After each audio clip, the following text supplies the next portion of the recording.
전직은 경영학부 교수입니다. 25년간 교수 생활을 사표를 내고 직업을 바꿔서 여의도로 진출하게 됐습니다. 미래통합당 비례대표 윤창현입니다.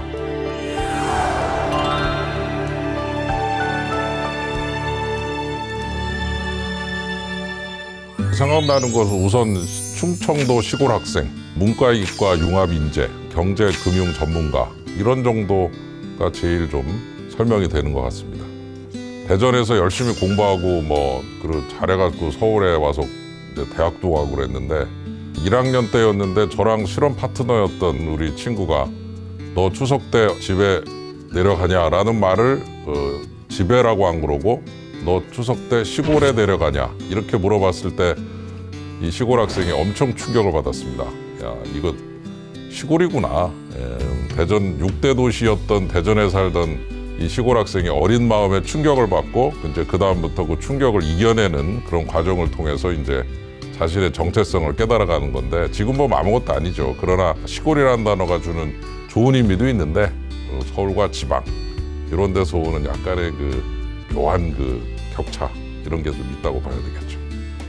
저 스스로 인재라고 하기가 좀 미안하지만 그 서울대학교 물리학과를 들어가서 졸업을 하고 근데 사회과학에 관심이 가서 경제학과로 학사 편입을 했습니다. 그때는 공부 잘하고 좀 이렇게 우수하다 그러면 그냥 물리학과 갔습니다.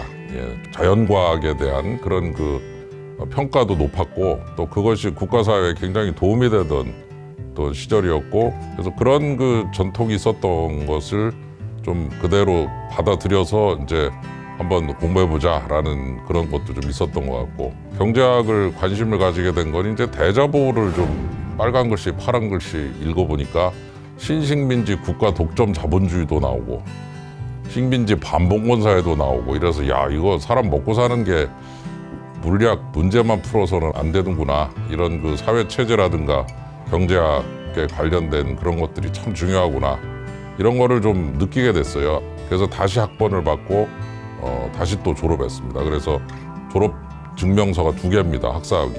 제가 감히 그냥 문과이과를 한 번씩 해봤다는 의미로 그냥 표현한 것이고 스스로 인재라고 일컫는 데 대해서 혹시 불편함이 있으시다면 그냥 문이과 통합 학생 이런 정도로 이해하시면 될 것 같습니다. 자본주의 시장경제 이념에 아주 투철한 그런 그 본산이다라고 얘기를 듣는 대학이 시카고 대학이고 거기에서 이제 그런 걸 배우면서 금융도 배우고 또 국제금융, 경제 일반을 배우면서 많은 영향을 받았던 기억이 납니다. 미국의 그러한 제도가 우리나라에 100% 다 맞는 건 아니지만 그쪽에서 만들어진 제도라든가 여러 가지 그 거래 방법이라든가 이런 것들이 한국으로 전달이 되고 또 우리나라에서도 금융 발전에 기여를 하고 많은 도움이 됐던 부분이 있기 때문에 두 나라 간의 어떤 연결고리 이런 역할을 하면서 나름의 역할을 했다라고 생각이 듭니다.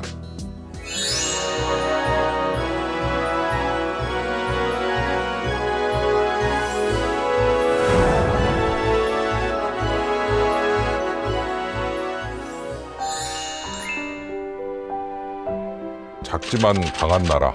유학 시절에 제가 옆방에 살던 미국 학생과 대화를 처음 나누면서 어디서 왔느냐라고 물어보길래 한국에서 왔다 그러니까 Where is it? 아무렇지도 않게 어디 있는 나라냐?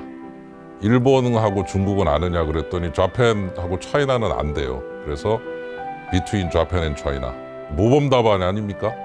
근데 저 방에 와서 생각해 보니까 되게 억울하고 짜증나는 거예요. 내가 자랑스럽게 생각하는 조국이 미국 애들은 어디 있는지도 모르는 애가 있구나. 우리나라를 더 부강하게 만들어서 다른 나라에 절대로 무시당하지 않고 글로벌 무대에서 우리나라가 더 많은 역할을 하고 더 부각이 되는 그렇게 해서 우리의 미래 세대들이 어디를 가든 대한민국 코리아 그러면 다들 알아주고 존경해주고 자랑스럽게 생각할 수 있는 그런 나라. 이것이 저의 키워드 희망의 미래라고 볼 수 있겠습니다.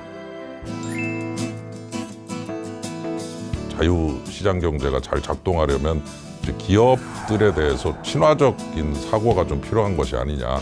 토론도 나가고 칼럼도 쓰고 하면서 촉구한다. 이런 것들이 필요하다. 이렇게 얘기하다가 보니까 아예 직접 와서 한번 해보면 좋겠다라는 생각을 한번 해본 적은 있습니다. 제도를 만들고 또는 입법을 하고 하는 데 관심을 좀 가지게 돼서 그것이 계기가 될 것 같다 이렇게 볼 수 있겠습니다.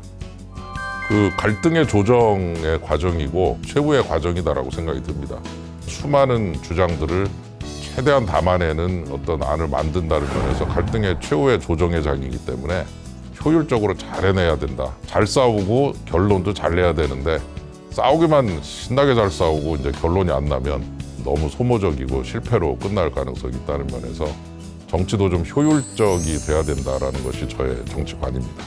우선 그 일자리를 최대한 유지를 하는 게 중요하다고 봅니다. 그래서 그 일자리가 그럼 어디에 있는 일자리냐? 기업에 있는 거죠. 자영업에도 있고 기업에도 있고. 저는 이제 정부가 알바 일자리 만들듯이 해서 이렇게 여러 가지 도움을 주는 것은 좋다고 보는데 문제는 정부가 알바 일자리 만든 일자리는 세금을 내는 일자리가 아니라 정부 세금으로 지원을 받는 일자리입니다. 그거는 죄송한데 좀 반쯤은 가짜죠. 일자리라고 부르기가 좀 미안합니다. 진정한 일자리는 세금을 내는 일자리가 진짜 일자리죠. 그런 일자리가 많이 만들어져야 거기서부터 세금을 걷고 일자리 더 생기고 그리고 그걸 가지고 어려우신 분들을 도와드릴 수 있는 거죠. 결국 일자리를 지키자. 코로나19의 그 가장 큰 과제는 일자리 지키기와 나중에 이제 극복이 됐을 때 일자리 늘리기. 어떻게 하면 지키고 어떻게 하면 늘릴 것이냐. 이 정부 여당, 야당 다 같이 그 목표를 딱 크게 써붙이고 그 목표에 맞게 행동하면 됩니다. 많은 그런 노력이 좀 진행됐으면 하는 생각이 듭니다.